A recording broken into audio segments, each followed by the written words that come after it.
lifting the ban on Ukraine's use of U.S.-supplied long-range missiles for strikes deep inside Russia.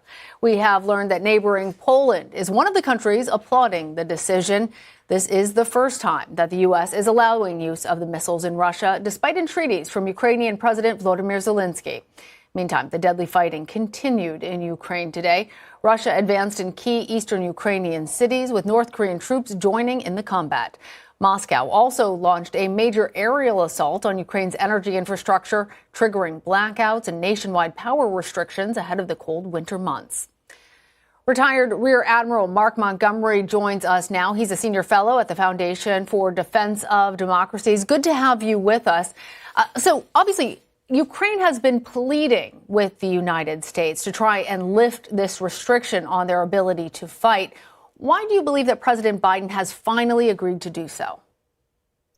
Well, thank you for having me, Lana. And you're right. This is a long overdue response to President Zelensky's request for permissions to use U.S. weapons in Russia proper. In other words, territory held by Russia before their illegal invasion of Crimea in 2014 or eastern Ukraine in 2022.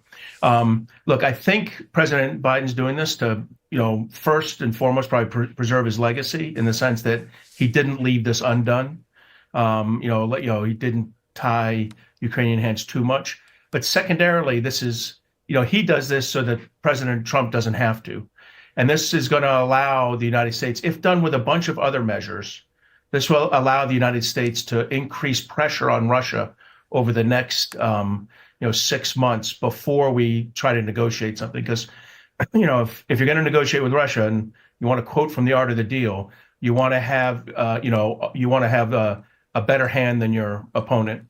And to have a better hand than your opponent, you have to have a lot of pressure on Russia. These long-range strike weapons are the first indication of that, but there are a lot of limitations with them. Well, interesting that you brought up the art of the deal. As a matter of strategy, how much do you actually think that this could change the trajectory of the war? So I do think it can. I think, first of all, there are a lot of limitations on this use. It looks like they can use them in the Kursk region, where they have invaded, Ukraine has gone into Russia, and that's where the North Korean troops are fighting the Ukrainians. And, the Biden administration has painted this as a response to the North Korean presence. Ukraine can use these weapons into Russia proper. That's a pretty big limitation because that's a pretty small portion of the target set that Ukraine would like to hit with ATACMS and with British and French Storm Shadow cruise missiles, permissions for that may come next. So if you could get rid of these limitations, and really be able to expand the use of these long-range strike weapons, if you can continue the military aid, which it definitely looks like President Biden's trying to deliver all the presidential drawdown authority and all the Ukraine Security Assistance Initiative money before he leaves office, and if you begin to bring oil, pressure on Russia's oil exports, if you did all that together, then you'd have the art of the deal. Then you'd have a lot of pressure on your opponent. Then future President Trump can call President Putin and say, let's talk. And you might get the right deal. Well, Mark, the inability of Ukraine to use these weapons has been described as them fighting with an arm tied behind their back. Given what you're saying about the limitations still being in the Kursk region, why continue to limit Ukraine's ability to fight out there on the battlefield? That's a great question. I spent a couple of weeks in Ukraine training with their general officers on kind of operational planning. And it's clear to me that these types of weapons at a long range are best used against concentrations of logistics, concentrations of forces, concentrations of command and control and ammunition. That isn't happening in Ukrainian territory held by Russia. It's happening in sovereign Russian territory. That is where the greatest military advantage of these weapons comes due. That we really are, tying a hand behind their back is a good analogy, and it's a really inappropriate, I think, for us to continue to limit the attacks against airfields, ammunition depots, logistics sites that are outside of Kursk.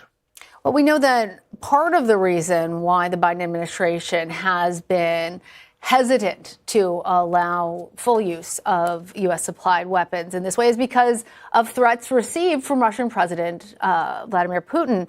How is Russia likely to respond to at least this news? This, even if it is a moderate loosening of the restrictions, it's still a major change. And do we have any indication of how Moscow will respond, not just to the United States, but potentially in their fight against Ukraine? Sure. Well, what I'd first say is that the biggest escalation we've seen so far is the introduction of the North Korean troops alongside Russian troops.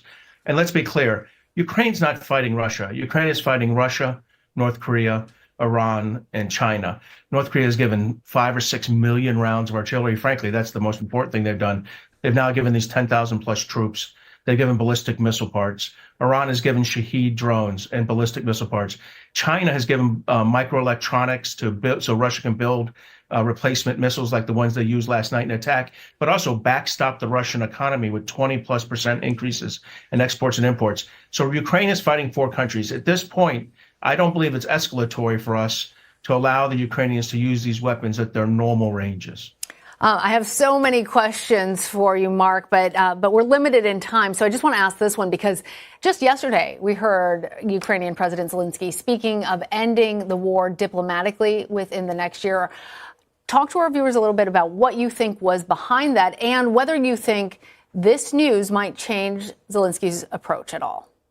So I think this is Zelensky, recognizing the obvious, which is that President-elect Trump would like to end the war in 2025.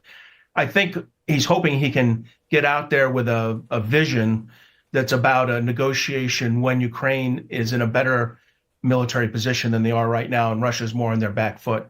Maybe after some oil export sanctions on the shadow fleet, things like that put Putin on his back foot. I have to say the Russian response to all this was the largest attack they've done in quite some time, 120 missiles and 90 drones last night. I mean, this was like one of those attacks from Iran on Israel, except Ukraine's getting it every few weeks, and they certainly got a big dollop of it last night. And as you say, there is a coalition on the Russian side. There is a coalition in many ways of NATO support for Ukraine, but there are still restrictions on Ukraine's ability to use some of that support. Mark Montgomery, thank you. Thank you.